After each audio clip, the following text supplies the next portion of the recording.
Good afternoon, sir. Welcome to Honor Cafe Hall of Heroes. How are you doing today? I'm doing great. And meeting a lot of good friends. This is a great place to come and have lunch, isn't it? Yes, I enjoyed it. Yes. And today we have Mr. Kirkpatrick, and he was a gunner, right? Gunner on a B-29. Well, I did everything basically. The only thing I couldn't be was the navigator. So, or the radio operator. The radio operator. Because they talked in a different language. Really? That was Morse code, right? No, but they talked to each other that way. Wow. Yes, wow. Just keep in practice. Just keep in practice. So, where were you born? Where were you raised? I was born in Highland Park, Michigan. That's a city within the city of Detroit. Okay. There was Highland Park and Hamtramck. And Highland Park was where Henry Ford started building cars, taking wagons and making mobiles out of them. Wow, so you saw all that when you were growing up. Yeah. Yeah. What was your first car? My first car, I believe it was a Model A or Model T. A Model T. Right. Wow. About $300.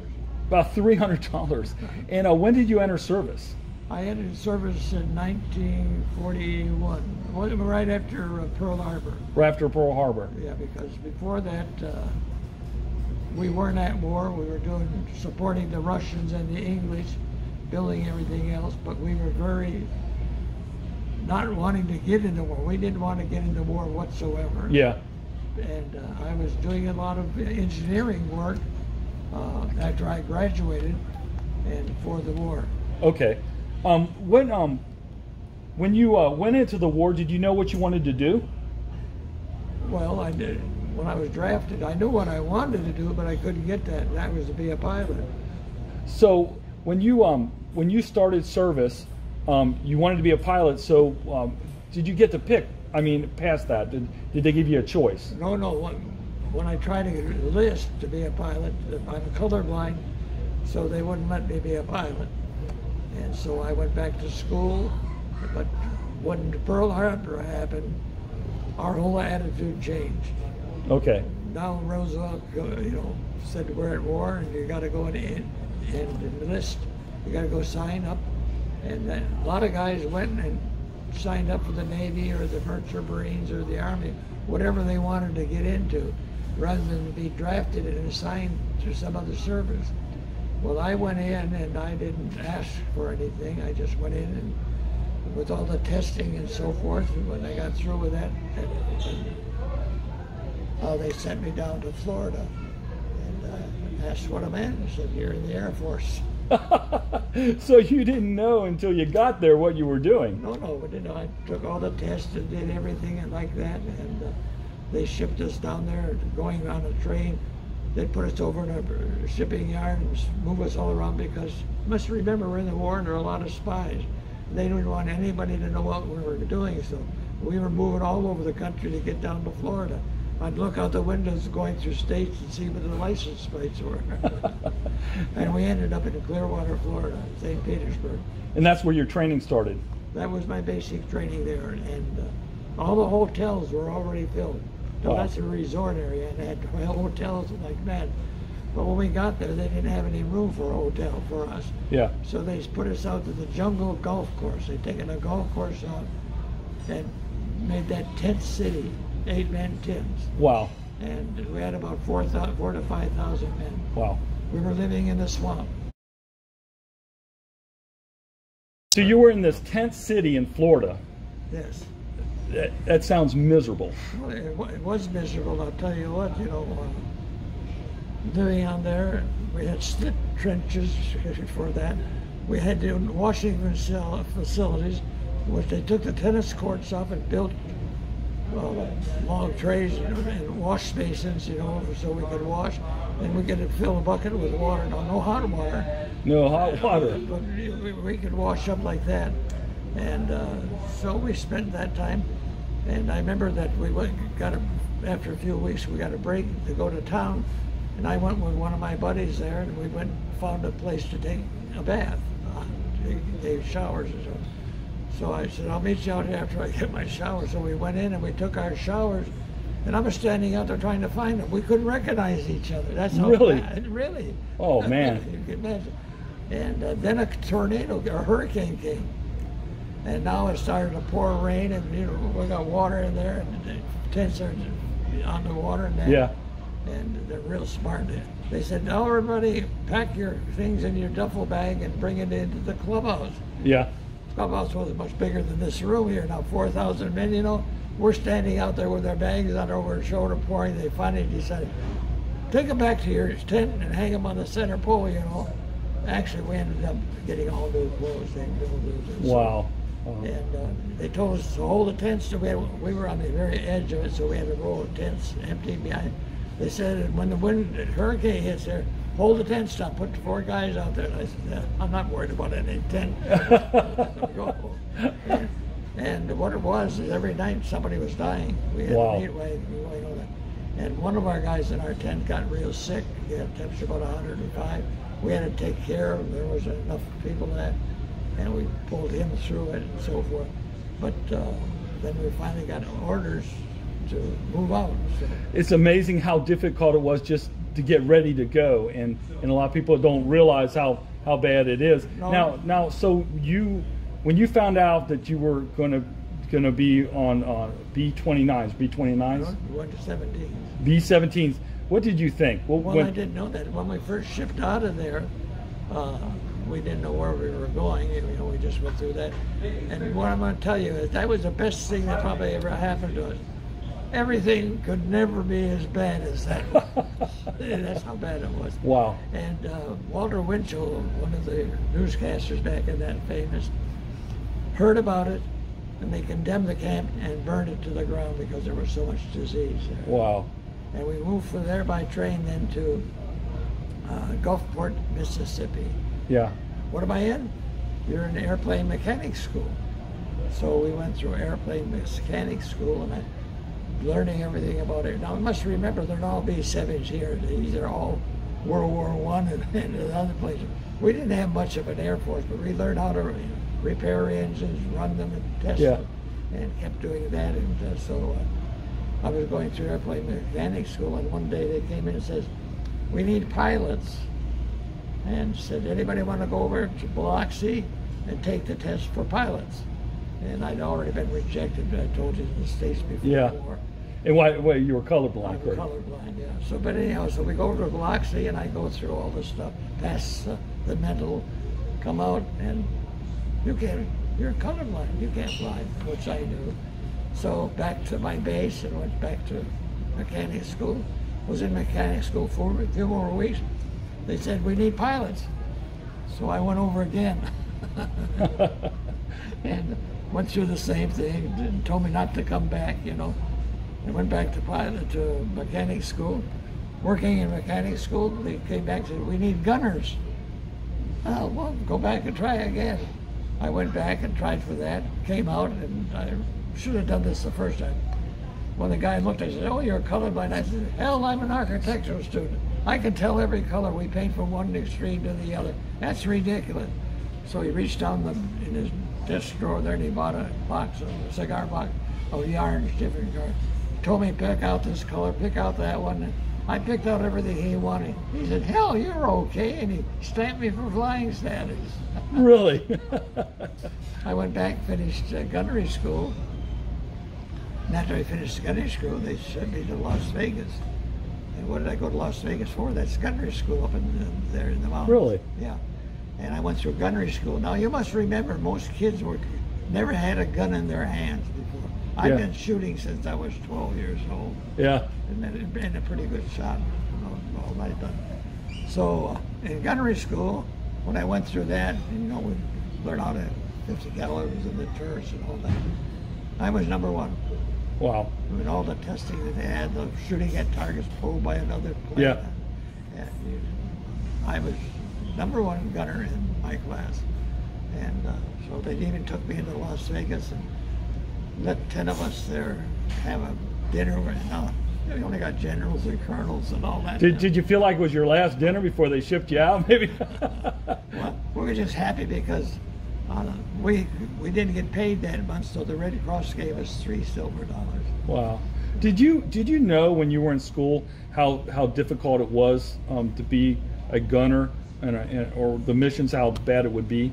Did you know? No, I had no idea. You had no idea. And when did you ship out to go overseas? Well, number one, then I went back to Alexandria, Louisiana, and there, all my other crew, that's where we came as a crew to learn how to fly B-17. Okay.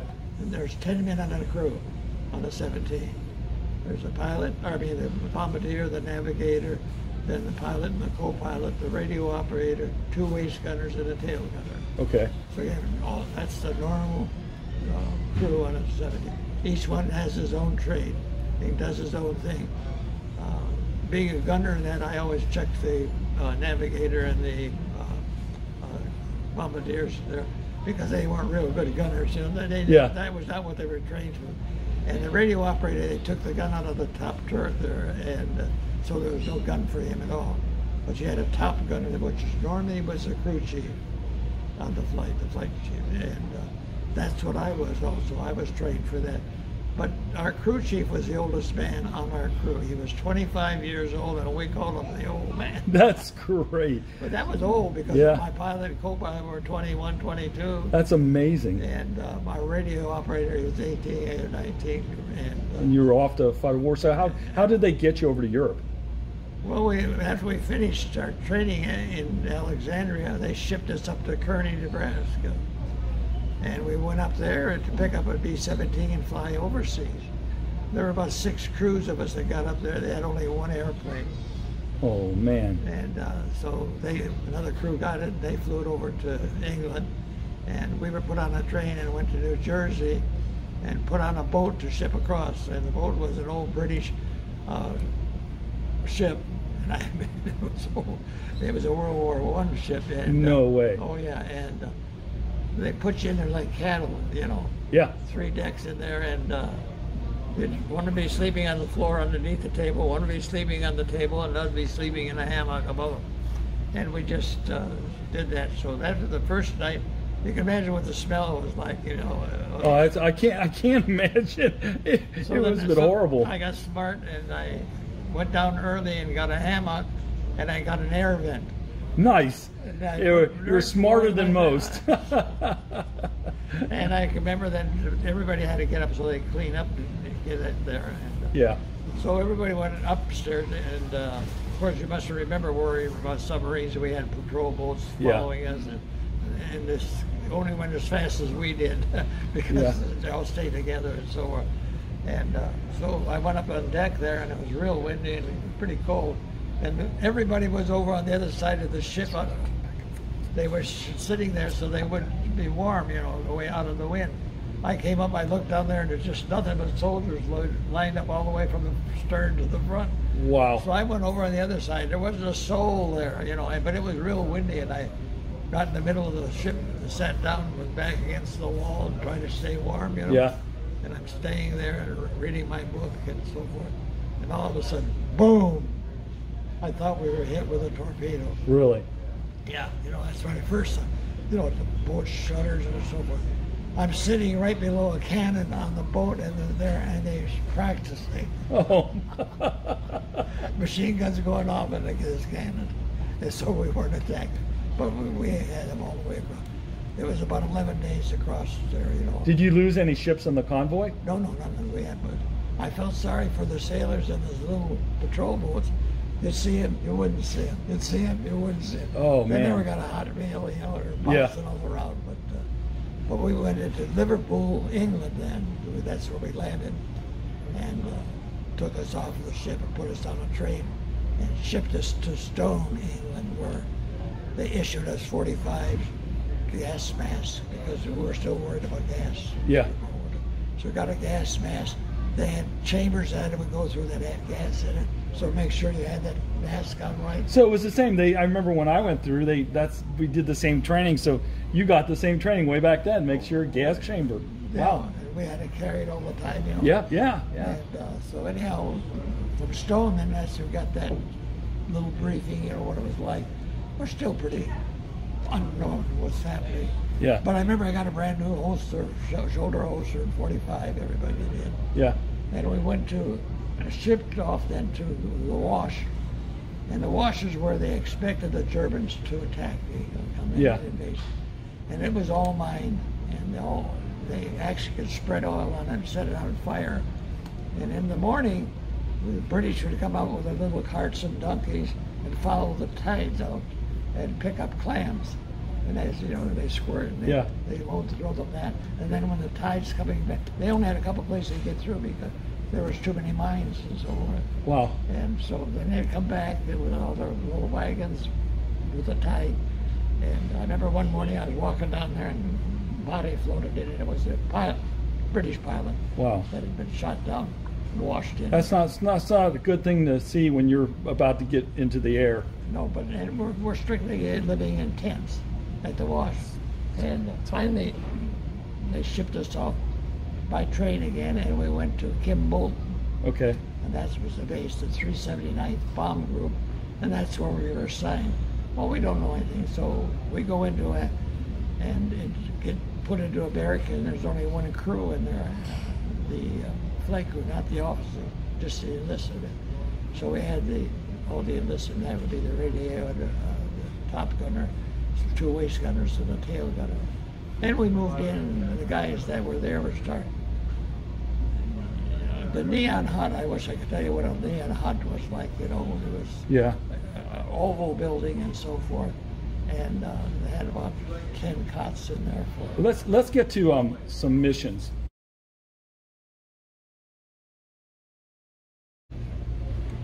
So tell me about your crew. Who was in your crew?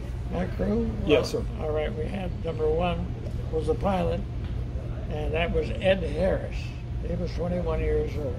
The co-pilot was Robert Kerr. He was 21 years old. We had the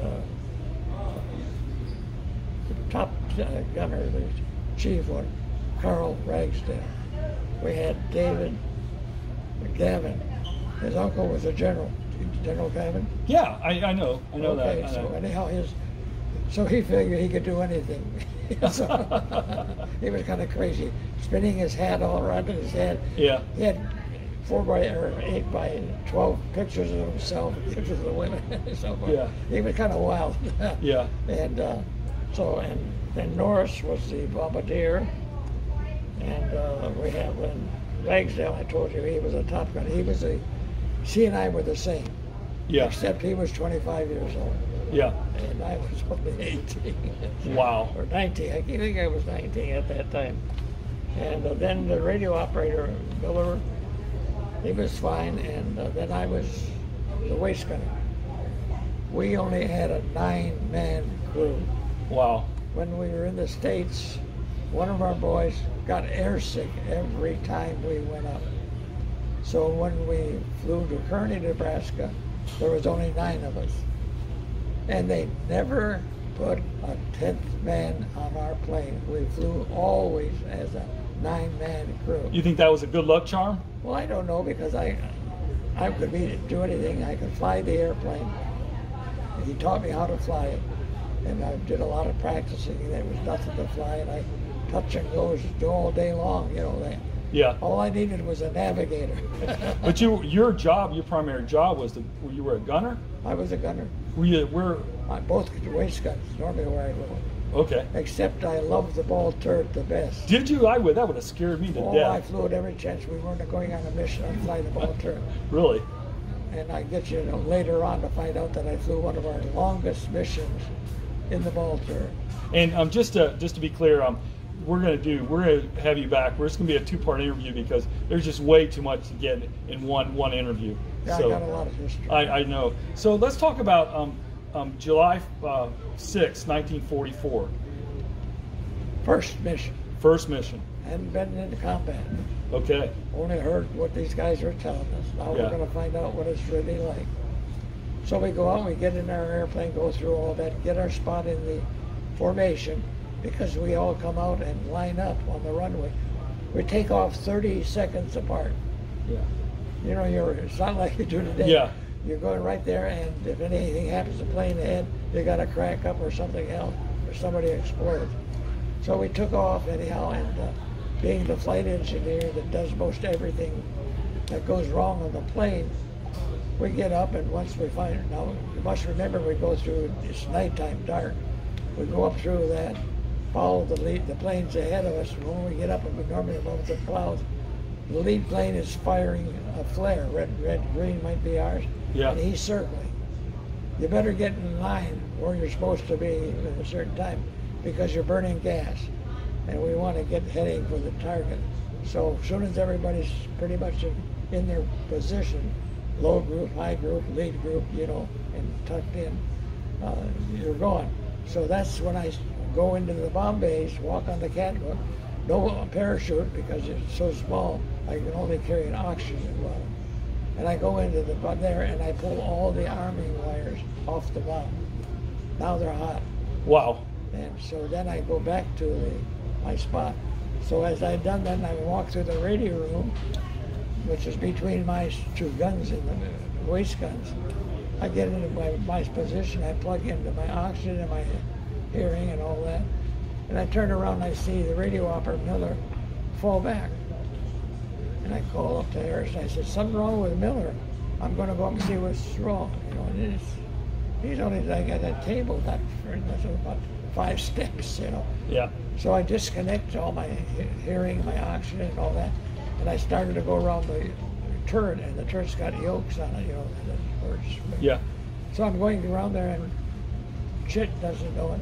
But he pins me, he turns it, and I get caught by the yoke against the radio. And the door's no farther than you are there, and I'm stuck there, and I can't get out. I can't tell him I'm stuck, and he can't hear me. And so I'm sitting there fighting and fighting. And finally I broke loose, and I looked around the corner, and Miller's got the mask hanging in front of him, you know, and he's completely passed out. So I plugged him in. And I plug him in, and I'm getting dizzy. I said, I need oxygen. So I'm realizing that I've been too long off of it. Yeah. So I jump up and I run back to the waist gun and plug into that and so forth. Turn around, and he's twice as distant as he is from me. And he's standing there with the mask on, looking at me in a very funny way, you know. And when we get down the ground, we worked it out. When I got in there, he was passed out. You don't know you passed out. Yeah. No feeling. Good way to go. Yeah. Yeah. So I plugged the mask on him and so forth. He comes to. Yeah. He looks down and I'm laying on the floor next to him. What the hell am I doing there? Yeah. You know, he doesn't know. So he plugs me, because we have several in there in the radio room. So he plugs me in oxygen. It's when I'm coming to that I think I'm passing out. And I jump up and run back to the waist. And we worked it all out when we were on the ground. There were a couple others coming back to try to save us or see what was wrong.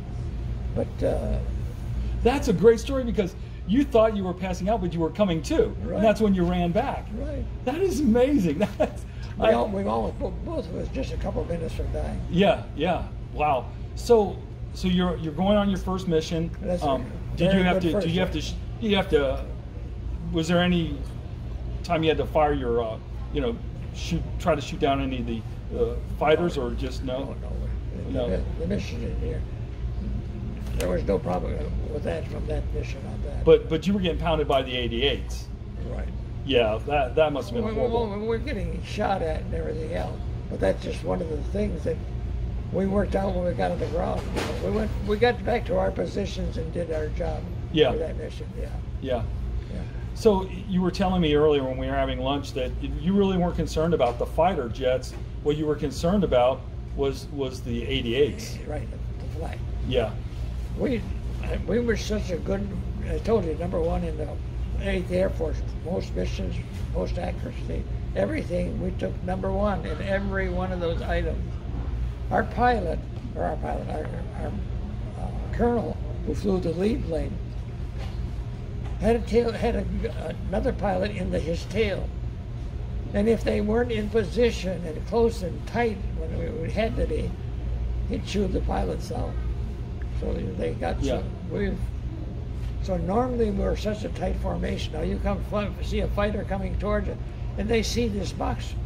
There's almost no place to go through, and all those guns on you. Oh, I see. Yeah, now I understand. I didn't understand the tight formation before. That's the but box. they've got the box. They've got to come through, and if they can't fly through you, then there's no reason to take it on. Well, there's too many other objects for That's just like an animal's, you know, like a fox or a wolf hunting a pack. If you get a stray one, it's a target. But Right. you guys kept it tight. That's what they did. They looked for the easy ones that were stragglers or had a group shot up or were already, you know, going. And we'd be flying, you know, and we flew 17s, but a B-24 is 5 miles faster than us. Wow.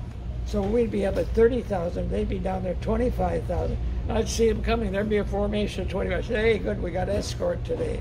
Yeah. Because they were a good target, because they were easy to knock down. Wow. They had that Davis wing and so forth. Yeah. So the 24s I looked at as escorts. Wow, that's amazing. Now you must remember we didn't have a lot of fighter protection at that time because we only had the P-47 and the P-38. And the Germans were better than them. And because number one, our pilots, like us flying that first mission, they hadn't much training in knowing how to do it together and get formation. Germans had been doing it 5 years. And so they had all the tactics and how they were going to come in groups at you. Yeah. So, you know, our pilots weren't a match. What did it feel like when you landed, you know, and you survived your first mission? Get to town and have a good time. Get to town and have a good time. Now, you said when we were speaking earlier that you didn't want to get to know the other pilot and crews. We don't know anybody. You just didn't want to associate with them. Didn't want to, and normally the officers didn't want to serve it. You know, they just didn't want to mix. Yeah, you just wanted to know your crew. Yeah, because to see the means, knowing somebody shot down is very hard, I told you before. Yeah, what was it like I know it was horrible, but what was it like for you when you saw the first plane go down and you knew that crew? Oh, I only saw one guy go down that I knew. I didn't know the crew. I only knew the guy on the plane, the ball turd guy. Yeah. We had trained in the States and gone around, you know, to all parties and all that stuff when you're after you've done your job in the day, you go out and have what fun you can. Yeah. And so Kunkel was from Texas, by the way. Yeah. And he was flying off our right wing that day. And I could see him in there. We could wave at him, you know, that type of stuff. And all of a sudden, we were carrying incinerators going to Munich, and they got hit in the bomb base. Incinerators, one big explosion, ball of flame, big flame. Plane split in half, and Balt Turk went sailing out, so I saw him going down again. All that time to think of it before he hit the earth. Yeah. And it killed everybody in the plane immediately. Yeah. How many missions did you end up flying? 37. 37 missions. 2 I didn't get credit for. And then, but when you'd gotten there, nobody had survived 25. Oh, that's right. Wow. So let's talk about the mission on July 11th, 1944, when you went into Munich. And you boarded. It looks like you aborted because there was a gas loss. Right. So what was that? What happened with that? Well, that's one of the very first missions too. Yeah. So okay. Well, we got up there. We were getting our formation all in. I armed the bombs and so forth, and now we heading across the channel. We're going to the target. And I got back in my spot there, and I saw gasoline flowing out over the right wing, pouring out. Somebody didn't get the cap on around it. It's being siphoned out. Unbelievable. And oh, down there, I got a new supercharger and everything. Yeah. You could all of a sudden catch fire. So I yelled up to Harris. I said, "We're losing gas." They checked their gauges and said, "We can't make it." So you had to turn around. We aborted. Yeah. So then we took the bombs. They're loaded, so we can't land. So we got instructions to go down and drop them in the channel. Wow. By the Thames River. Okay. And then after we did that, we turned to go into England, back to our base. We turned over the White Cliffs of Dover and headed towards London, you know. Yeah. As soon as we got about a mile in, the British opened up on us. Are you kidding me? No. They thought you were a German bomber. They thought so. Oh. So of course, we immediately went back to the North Sea and they got a little noisy on the radio and all that. I imagine so. But anyhow, we had to want to get down quick, so we landed at a little small airfield, which is a British fighter base. And when we landed there, they kept us there until our group got back that night. And anyhow, the British pilots are only sergeants. Really? Yeah. They're not officers. They're not officers. They're sergeants. But I'll tell you what, their facilities, their quarters, they got waiters, silverware. They got a beautiful billiard room. Yeah. Well, we played billiard away. They fed us, did real good, took care of us, did all that, and then gave us the billiard room. We played billiards until we got clearance to go back to our base. Now we could take off the small one because we had lost a lot of gas and we had the bomb loaders were gone, so we were able to get off the short runway. Yeah. And went back to our base. And it was lucky because I understand it was a real rough mission. Wow. Wow. So we missed it. Oh. But we had our own fun. Yeah.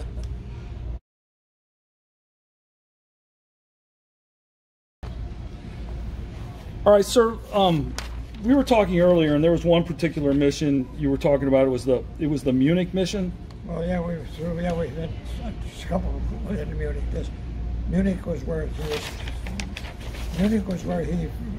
my friend was killed next to us. Okay. We were going to Munich again, and we were in formation, ready to go to the target, getting an IP set up. Yeah. And we were in formation, and all of a sudden we hit a cloud bank. We couldn't see the guy next to us. Now you can imagine you got a plane above you, below you, and around you.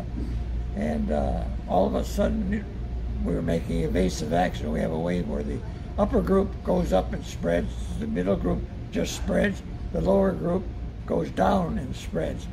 And so we were trying not to hit each other. We were calling out somebody was coming at us, and the pilot had to make a turn or get out of the way, just missing each other. Yeah. We came out of the cloud bank, and we were about a mile out of it, and I looked back, and it was just like a wall, the cloud bank. You could see way down, you know. And here comes, after we were out about a mile, in the meantime, Harris saw about 3 or 4 planes trying to get together to form a formation for protection. And I'm in the back watching behind us because another B-17 comes out. It's got an ME-109 on its tail. Really? Yeah. And he's going after the 109, and we're the next ones in line, and we're flying straight for this other group. Well, Harris was so anxious to get up, he was full blast. When he got up to the other group, he was going so fast he overshot him. And they all thought he was probably a commander, so they started trying to get behind him. So he makes 180. I know we got a fighter back here, and I couldn't figure out, what in the hell are we turning around? We're back there. Well, he didn't want to lead him because we were new at the. Yeah. He got in behind him, you know, and I'm back there. And finally, the other 17 went down the clothes below, and I thought, well, they got him. But I found out later that they got back. Wow. But it was a crazy. I wanted to actually let's leave the squadron and land in Switzerland and spend the rest of the day. What, of all the missions, which one do you think was the one that you really didn't think you were going to come home from? 26. 26. We were flying, I'll tell you what happened. Everything, you know, all the anti-aircraft and all the other stuff. And I'm sitting there at the left waist gun, behind the armor, squinting out. I'm trying to protect myself. I got a flak suit, and below the gun there's a piece of armor goes all the way down to my feet. And I usually had my flak suit underneath me like everybody else. They're worried about the flak coming up. Yeah. But anyhow, so I'm sitting there, and all of a sudden, terrible explosion. I'm knocked out. I'm laying there. I'm finally coming to. And I said, the first things in my mind, oh my God, how badly am I hurt? I thought I lost a leg or an arm or so. And 88 went out a little bit further than you're sitting for me next to me. Another one went off between me and the tail gunner. And the third one went off in the right horizontal stabilizer, punched a nice round hole, and it went up and blew the tail off. Wow. And we limped back and so forth. And I can't believe you made it back when it no, but the plane was so badly damaged. You'll see there's a gap in there. We're not flying Snow White. It's being repaired. Wow. And we've got some pictures that we're going to put up as well. Some of the maps and things that you got. There's so many missions in here that I'd like to talk about. And what about the September 19th in Ham. It was Ham, Germany. What happened on that one? Which one was it? It was they all landed in Norwich. Oh, Norwich. Oh, we went bombed the target. We bombed it, got okay. It was confusion over it because we made, I think it was a second run. You know, the first run we couldn't get it, and our bomb was stuck. They were stuck. Oh, they did that several times. Yeah. And I'd have to go out to the catwalk there, no parachute, just my oxygen bottle, get on the bombs and try to kick them out and get them to release. And once they go, brrr, you know. You better be fast because you got to grab back to the shackles and so forth. Yeah. And you see everything, the flak behind you, all the people don't think it's a nice smooth ride. You're bouncing all over the place, you know, on the anti-air, all the turbulence. I remember seeing another plane going right across underneath it, and I saw a guy going out in a parachute and all that mess. You know? Oh man! And I figured, why'd you open up so soon? You know, that high, because number one, you got oxygen problem, and you might pass out before you ever get to the ground. So, anyhow, our commander lost his oxygen after we got through that. So he went down to 12,000 feet. Rather than going off by himself, he took the whole group down to 12,000 feet. Yeah. We couldn't see anything in the ground, and we're flying along and we're heading for home. We thought it wasn't too bad. And all of a sudden, the heaviest anti-aircraft probably I saw during all the time. We had gotten off course and we're coming over the Ruhr Valley, the most defended area there was. And the anti-aircraft fire was so, and we were splitting up, everybody trying to get out of it. You know, 5 minutes seemed like a half hour, but so when we got out of it, then we started forming back into a formation for protection. Well, number one, we started having to show off armament, guns, and so forth to lose our weight because we were calling Mayday, Mayday. We thought we were at the ditch in the North Sea. Yeah. And so we were all coming in. And when we got to the North Sea, there was a boat every mile from England to Holland, ready to take us on if we crash land in the water. Really? Well, they're little boats, big boats. The English are all set up for just like they did in Dunkirk. That's remarkable. Yeah. And I've never heard of that before. So they had B-17s with boats underneath them. As the people got out there, they'd fly over there, dropping it, because you don't last very long in the North Sea. It's so cold. Yeah. Then they'd drop the boat down and shoot lines out so they could catch them in the current. But anyhow, we all made it back to, I know it so well, to the big English. It's a big English base right on the North Sea. We come in there, crash landing, bellies up and everything else. There were so many of us, 10 men of crew and 30 planes. You got all these guys. Had no way to put us up, so they put us on trucks, put us out to different bases for the night, you know. Yeah.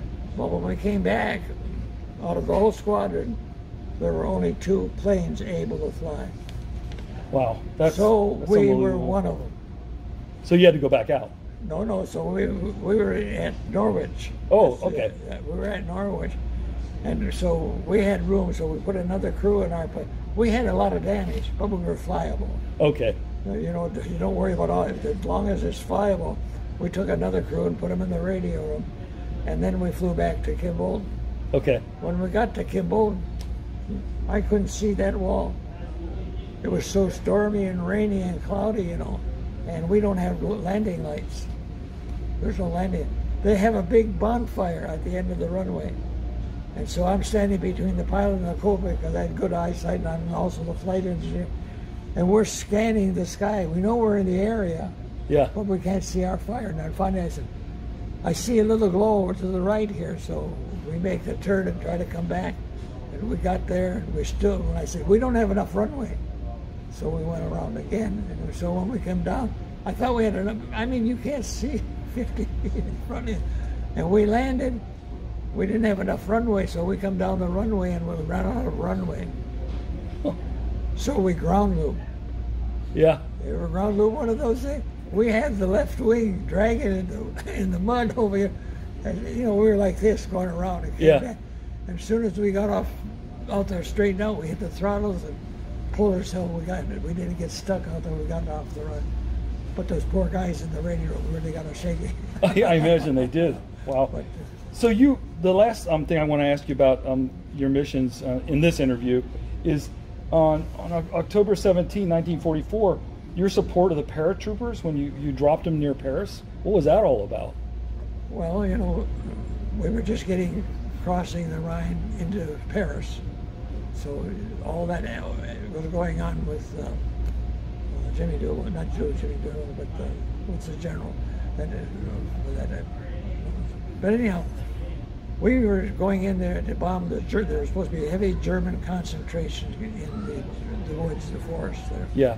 And so we were the last group to come in. So we come in there to low altitude and we're trailing our bombs, 100-pounders, any personnel. They're strapped with bands on it, so when they blow above ground, you can get the guys in the trenches.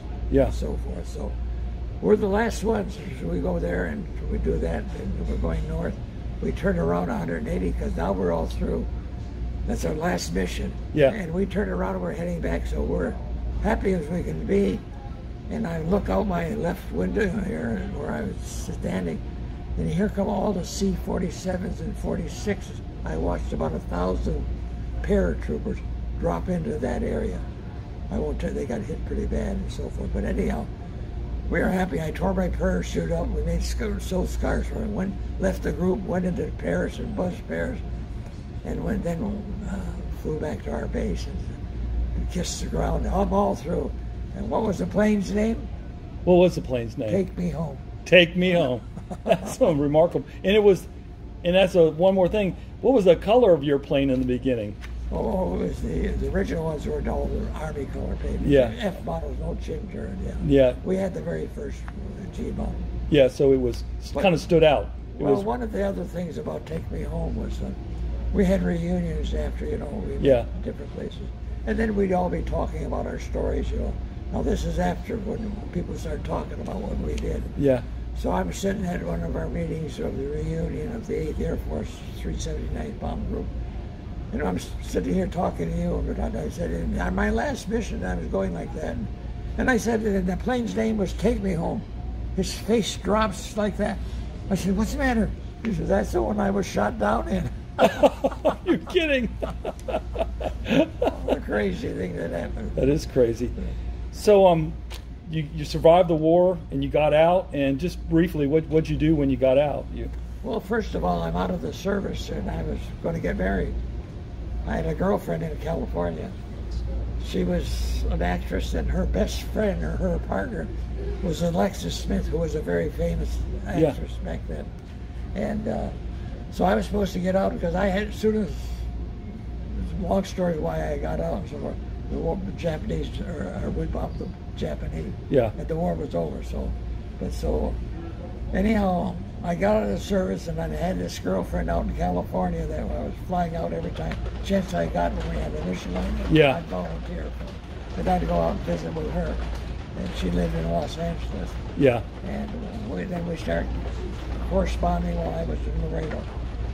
And but now we got pretty close. She's a pretty good girl. Yeah. So we decided we were going to get married.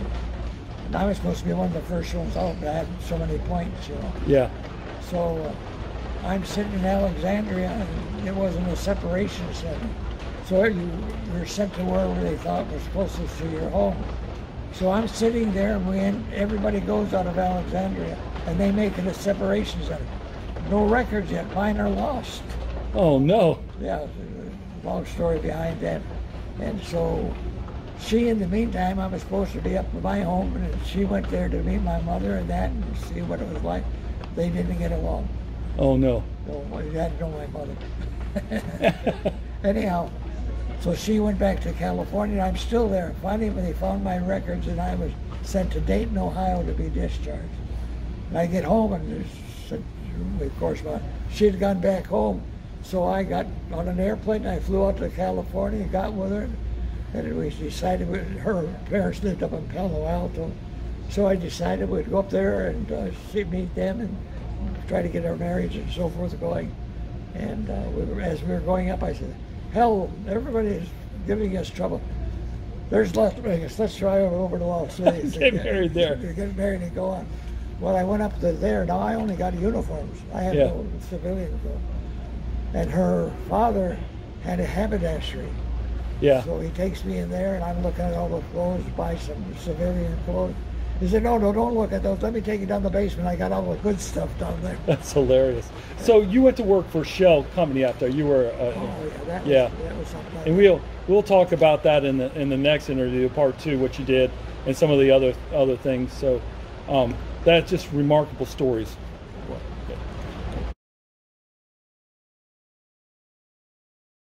Well, if you hear all that background noise, it's just started pouring down at the Honor Cafe, so we'll try to speak over it. Sir, I want to thank you for being on an episode of Honor Cafe Hall of Heroes, and we're going to do another interview with you. I'm glad I got another chance. Yes, yes, you do. We're all brothers in God. Yeah, and we're going to talk about the ministry work that you did and a little bit more about your military service in our next episode. But just thanks for tuning in for this episode of Honor Cafe's Hall of Heroes. I really enjoyed it. Thank you very much. You're very welcome, sir. I got so much more to tell you. We can't wait.